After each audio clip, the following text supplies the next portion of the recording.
काळबादेवी घरी असा पूल बांधण्यात येणार आहे। तसंच त्याच्यानंतर होणारा जो रस्ता आहे हा प्रस्तावित रस्ता सध्या फ्लायओव्हर करून इथून डायरेक्ट नवानगरीपर्यंत नेण्याचा प्रस्ताव जो आहे त्या प्रस्तावाला ग्रामस्थांचा विरोध असं म्हणता येणार नाही, पण त्यांच्या दृष्टीने हा जो प्रस्तावित रस्ता आहे हा चुकीच्या मार्गाने आखण्यात आलेला आहे। यात अनेकांचं नुकसान आहे। छोट्या मोठ्या उद्योगधंद्यांना कुठल्याही प्रकारची संधी नाही, तर हा प्रस्तावित रस्ता याचा फेरबदल करून हा रस्ता जमिनीवरून जावा अशा ग्रामस्थांची मागणी आहे। आणि या मागणीला तुमचा आशीर्वाद मिळावा, तुमचे पाठबळ मिळावं म्हणून हा प्रस्ताव आपल्यासाठी अर्पण करून इथून हा प्रस्ताव पुढे संबंधित अधिकाऱ्यांना पाठवण्यात येईल।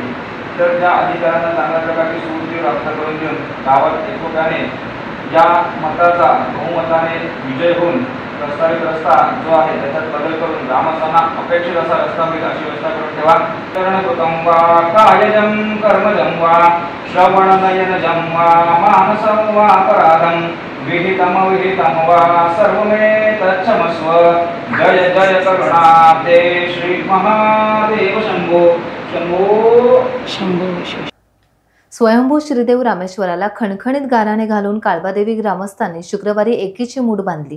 प्रस्तावित सागरी महामार्ग उड्डाणपुलाद्वारे आमच्या डोक्यावरून नको तर जमिनीवरून न्या, तरच त्या महामार्गाचा आम्हाला, आमच्या पोराबाळांना, गावाच्या विकासाला उपयोग होईल अशी भूमिका मांडत काळबादेवी ग्रामस्थांनी जिल्हाधिकाऱ्यांसह प्रांताधिकाऱ्यांना निवेदन सादर केले। रामेश्वराला गाराणे घालून ग्रामस्थांनी प्रशासनाकडे धडक दिली आणि आपल्या मागण्या मांडल्या। यावेळी मोठ्या संख्येने ग्रामस्थ इथे सहभागी झाले होते। मार्गे जर हा महामार्ग गेला तर गावामध्ये उद्योगधंद्यांच्या दृष्टीने प्रवासी किंवा टुरिस्ट जे आहेत ते गावामध्ये उतरतील आणि गावातील तरुण उद्योजक जे आहेत, तरुण जे बेरोजगार तरुण आहेत त्यांना त्यामध्ये चांगल्या प्रकारे रोजगार उपलब्ध होईल। होमस्टे असतील, हॉटेल्स असतील, स्टॉल असतील हे त्या ठिकाणी उपलब्ध होतील आणि त्या दृष्टीने आम्हाला पर्यटनाच्या दृष्टीने तिथे उद्योग निर्माण होतील।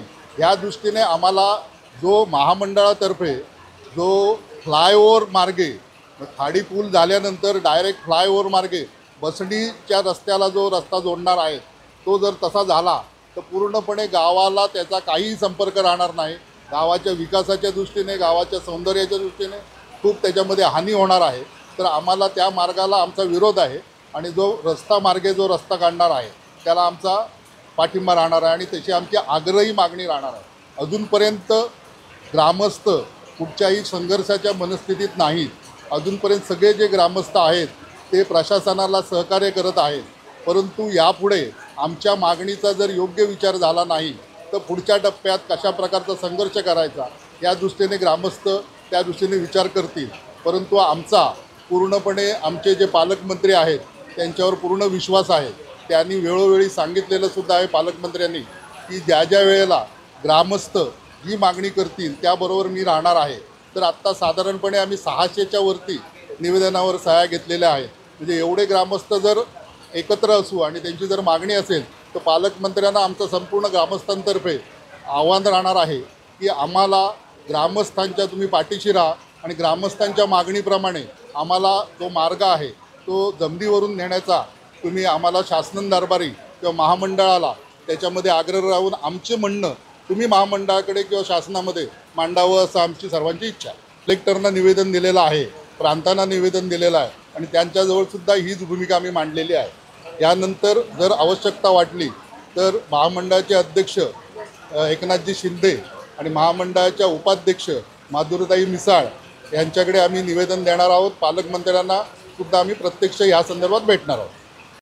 टाइम्स डिजिटलला लाईक करा, शेअर करा, सबस्क्राईब करा आणि बेल आयकॉन दाबायला विसरू नका। Times digital.